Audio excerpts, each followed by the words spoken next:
committee meeting session, and we're here to discuss and decide on what language we want on the agenda for tonight to vote on, as far as what our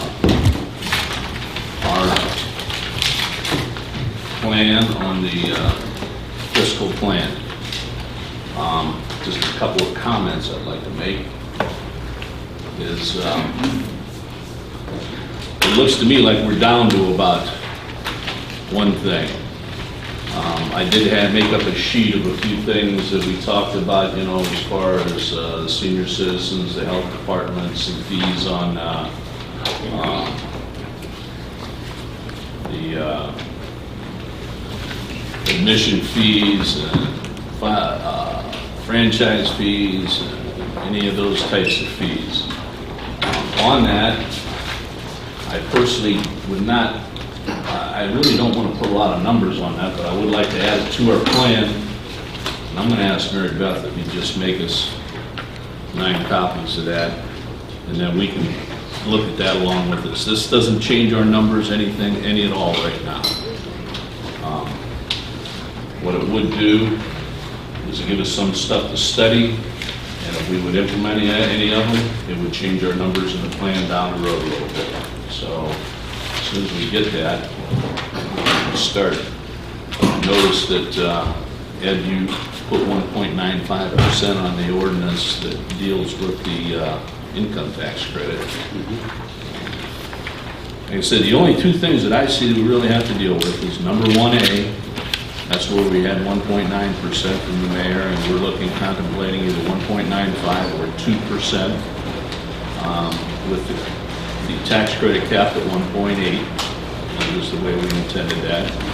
And then on the reduced income tax credit allowance to 75%, we had that tied to the 1.9 and the city income tax on the ballot, and we have taken that off. And that is to come forward as an ordinance separately.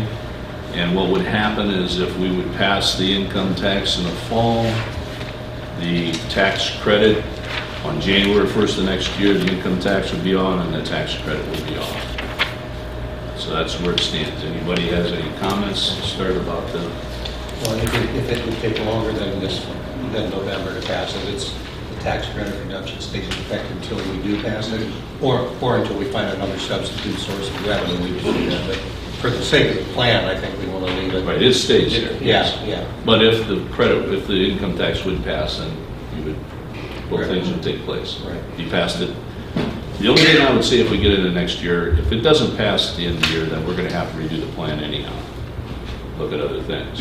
But if we move into next year, as far as trying to want to pass it yet, I still think dealing with the headaches of how to implement these things and how to determine cutoffs and stuff like that, that we probably should make it, if it happens next year, it still takes place on January 1st of 2016. I think we should at least consider that. You mean to make it easier to administer? To make it easy or to implement. Mr. Kohler, I think we had some discussion there, and you kind of lean that way, right? So I'm not speaking out of school on that. So, there it is. Anybody wants to comment on it? Just open up. I guess from my perspective, in the finance committee going through, we need to know is what is council's pleasure as far as the actual percentage that we're going to present to the voters. Is it 1.95 or is it 2%? It's obviously I have to amend legislation tonight to match that. Just my 2 cents in it. I know I had some people when we tried to pass 2.1 last year, and these are business people, they did not like the 2.1. But also I had business people just saying, why don't you go after 2%? And do that. I'm kind of leaning to the 2% myself. Go ahead. But if you remember, the mayor at our last session said she will not support a 2%. She didn't say that. She said she may not. Well, then let's ask her. Go ahead, switch. Mayor, would you answer that question, please? Good evening. Your question? If council approves to pass 2% tax increase, will you approve that and will you support it? What is the entire plan? Can you tell me the entire plan that you'd like to submit? The plan is exactly as your plan was submitted. We, like I said, on the 25% tax credit we were going to reduce, we untied that from the income tax increase. That's just on its own. But if and when the city income tax is passed, then that would come off. With the cap at 1.8. Yeah, capital. Capital. So Everybody would 1.2. contribute the addition. Is the streetlight utility fee included? It's Yeah, still that's in part of the there. plan. It's in there. On that separate piece, yeah, the accessory use. And let me ask you this, from the last committee dollars that you had for the income tax, the 2.1, are there any dollars left? No. So we'll be starting with the zero balance. And if I support the 2.0 with the 25% tax credit reduction, do I have all council's word that they're all going to work for that campaign? Yes. Well, I think that's pretty much understood. I mean, I know there'll be different levels. You know, it is. We already back to 2.1.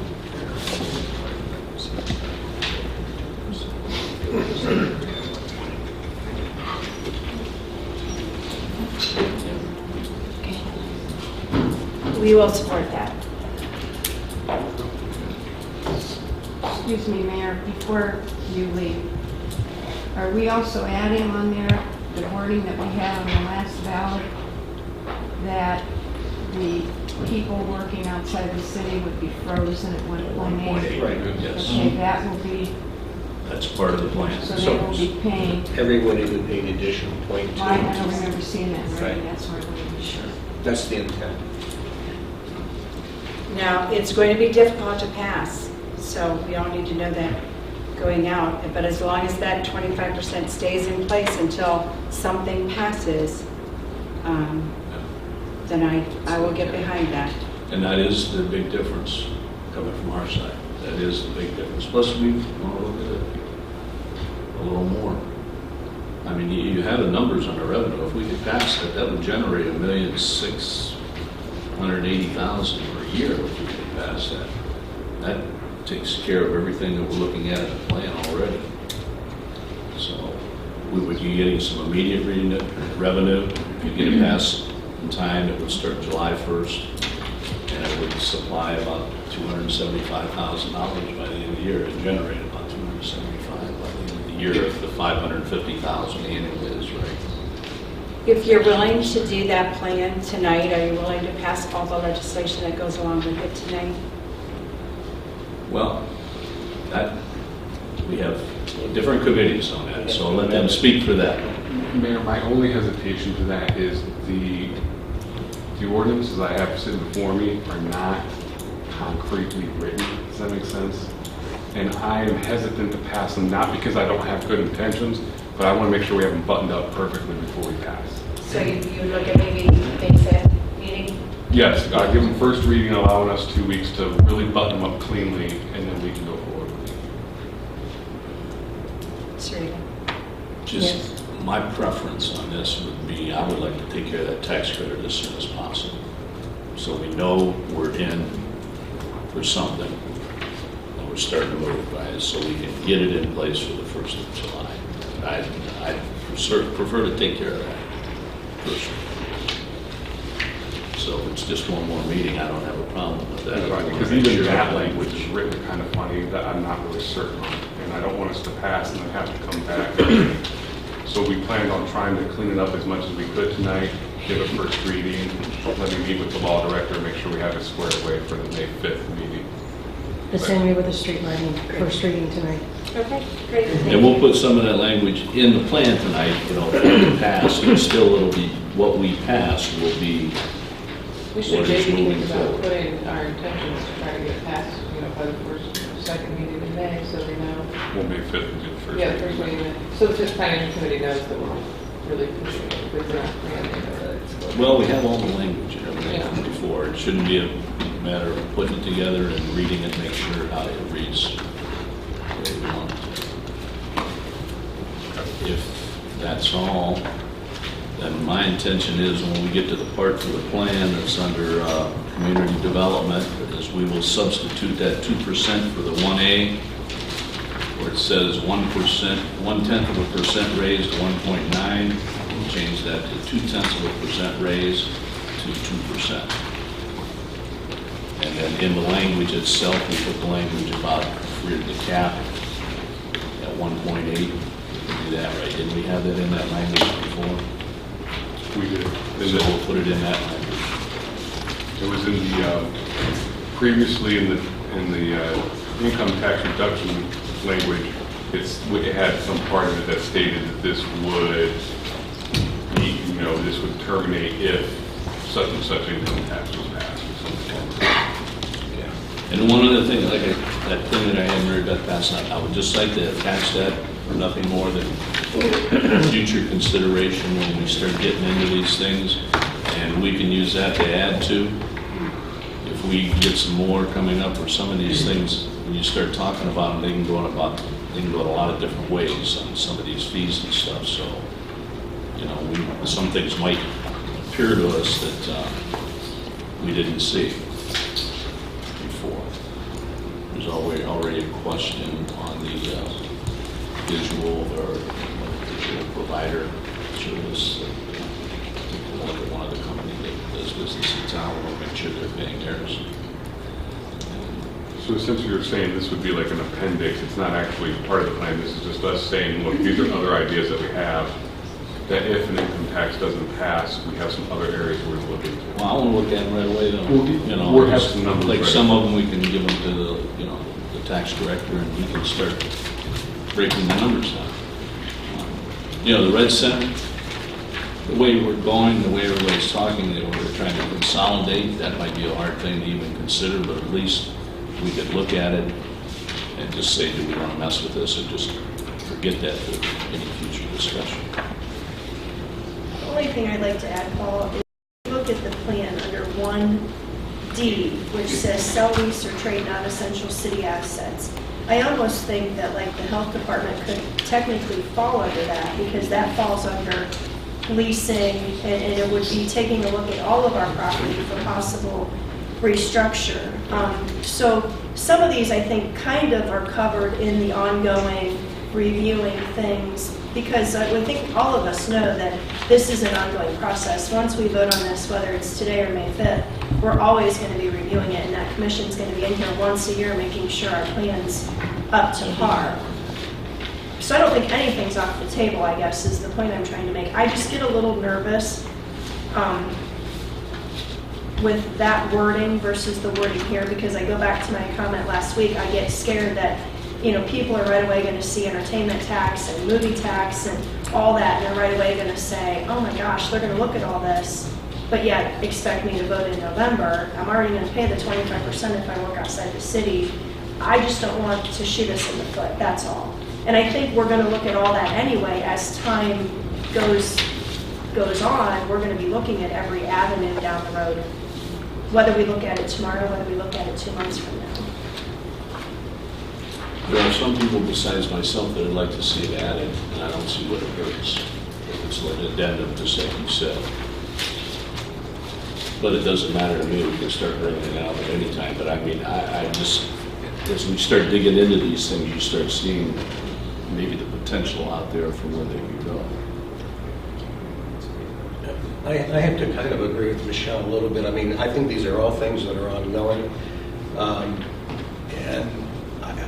things that I think could or should be part of the plan are anything where we are studying ways to reduce expenses. But as far as generating revenue with the entertainment tax or whatever, poll tax, all the other things we've talked about, I do agree. I mean, if people don't understand exactly how the plan is, they're going to think if we pass this tax levy, we're going to get this dumped right on top of it. And that's not necessarily true. I mean, I kind of look at all these other revenue generators as something to fall back to if the levy would not pass. That's how I've looked at it, not both of them, because of, I just don't think that, I just don't think that if we have a successful campaign to pass a levy, if people think that this is tied right onto the tail of it. But certainly, I mean, I think anything that deals with any kind of expense reduction, I mean, I think that could go into an addendum to the plan. It kind of is on the plan. I mean, it just, but it says ongoing, and there are no hard numbers to what these things are. And let's face it, a lot of them have to do with collective bargaining, next contract time, so that you really can't, you can put what you think might happen, but, you know, until the contracts go through and are negotiated, we really don't know. So, I mean, I'd like to see us tonight put things that are very specific and things that we know that have definite numbers to them now, without jeopardizing, you know, a chance of a ballot initiative, without the initiative going down, because people think that they're going to pass, they're going to put all these other taxes on top of them too. I just think it's confusing if we put it as a plan. And even if you look at 1F, review and evaluate collection practices in all city departments. I guess that could even fall under it that, you know, we already have a VSA agreement now at 2.5, so that's something that can be reviewed. Does it need to go to 3? Does it need to go to 4? Does it need to go to 5? You know, I think that falls under all the things that should be up for review. It's just my opinion, Paul. I just get a little nervous if all 9 of us and the administration is going to start walking door to door, and we really need people's buy-in on this. I don't want to be hit with what's going to happen to my cable bill, what's going to happen, you know, when I send my kids to the health department, am I going to have to fight for parking on Lincoln Way? That's all. I just don't want us to stumble across that. Well, we're talking about what we get nervous about. I'm all for trying to, I think that we can't clear up our problems here in the city without making a serious change in our city income tax. I think it's absolutely necessary. But if we go out there and ask for 2% and it generates $1,680,000, we don't even need to pass a street lighting fee. And we're still exceeding revenue that the mayor's plan projected. So I worry about those things just like you're worried about those. I'm worried about that one, just exactly the same. If we pass that before the vote, somebody's going to say you already put that fee on. Sure, very true. So, I'm not afraid to talk about anything really. I would tend to agree that while if we were to add those things, then appendix is the preferred method to me. I agree we don't want to muddy the water and mix the message too much. Well, I've said that from the beginning. I said that 3 weeks ago when we started into this, where we didn't want to reinvent the whole wheel on this thing. And that's why those things don't have anything as being directly related to the revenue base. I think I might agree with Michelle. I mean, we had the financial committee here, or the recovery committee here. They heard us talking about a lot of that stuff already, and they know that we're kind of thinking that that stuff is going to be. A lot of them sat through our work session, or a couple of them sat through our work session last week anyways. So I'm hoping they keep that in the back of their mind, at least, that maybe we should leave it out of there for now, so people don't get the idea that we're going to do all of these. We can keep researching that clearly, and, you know, get numbers on health department or red center or all that, and put them in the back of our mind as a plan B. But maybe, maybe we don't muddy the waters in a situation where we don't actually have concrete numbers, because they did say they wanted definite, you know, finite numbers in front of them. But they know we have other ideas and we're looking at other things as well, based on the fact that we finally had that shared meeting. One of them thought it was a good idea to have them. Well, I agree with that. I mean, they kept saying that they want more, and I mean, attaching these is not going to change the plan. No. It's just to let, I mean, it's an extra piece of paper with a couple extra ideas added to it. There's no legislation even together for those. I mean, see why it can't be. I'm just looking at the difference between what the commission would certainly understand, you know, the appendix are like a fallback position, it could be, but I'm just concerned about the general public seeing it and not understanding, you know, that the appendix would be more of a part B, should a tax levy fail. I mean, you know, if that's part of the education. It's just a talking point, exactly. I mean, that's something that they ask, then you give them an answer. Sure. We could always put on there, should a tax levy fail, these are other possible options, and that would kind of, just put that in the addendum on the top. Already from the article that was written in the newspaper over the weekend, there was a lot of social media buzz, people thinking that we've already implemented these Right. items. And there's a lot of people out there already upset. So it just needs to be cleared You up. can't stop those misunderstandings. It was on the Cleveland News that we were going to be voting on the park tonight, today. So you can't always depend on exactly what's in the newspaper. If you want to leave it out, I don't care, but I'll be bringing up day one to include them and study them. Why should we wait till next year for something to fail before we start studying these things? And we have our law department into it already. So I just think we should do it, but we can do whatever we want with it. We can throw it away if we want to throw it away. All I'm concerned about is that we get what we want on 1A and we make it clear how we're going to handle 2A, I guess it is. 2A. Is it 2A? Wrong page. 3. That's all.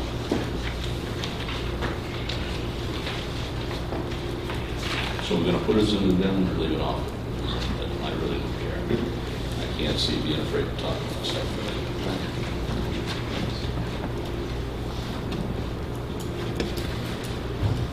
Are we leaving, we're leaving the April 1st date, right, for the street lighting, we're gonna go back? Okay.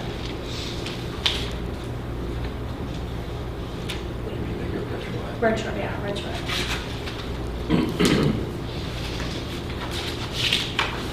Law director says we should be able to do that. Okay. Anybody, we need a formal vote, or do we just leave it right like that? What if I need something?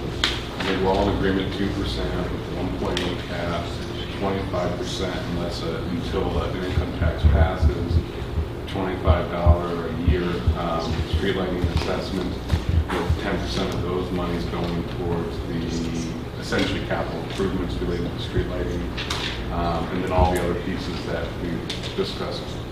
So the only thing that is up in the air still is whether or not we have an appendix or an additional sheet that shows additional ideas for consideration at a later time, or if we leave it all altogether. You said the same thing, right? Or we leave it off all together? Yeah. Okay, one we leave it, one we put it in, two we leave it off. Right? Yep. Everybody in favor of Plan 1, raise their hand. I'd say this again. If you vote for 1, you put it in, the addendum. If you vote for 2, you leave the addendum off and just pass that.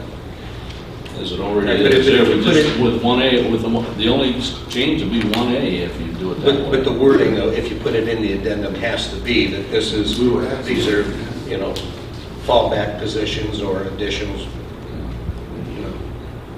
Okay? And we say now, 1 if we put it in, 2 if we leave it out. Right. Anybody in favor of 1? Anybody in favor of 2? 2 passes. Okay, we leave it out. We're done. Easy enough. That's good. Yeah. All right, now we're going to go to the other meeting at 6:30. Yeah.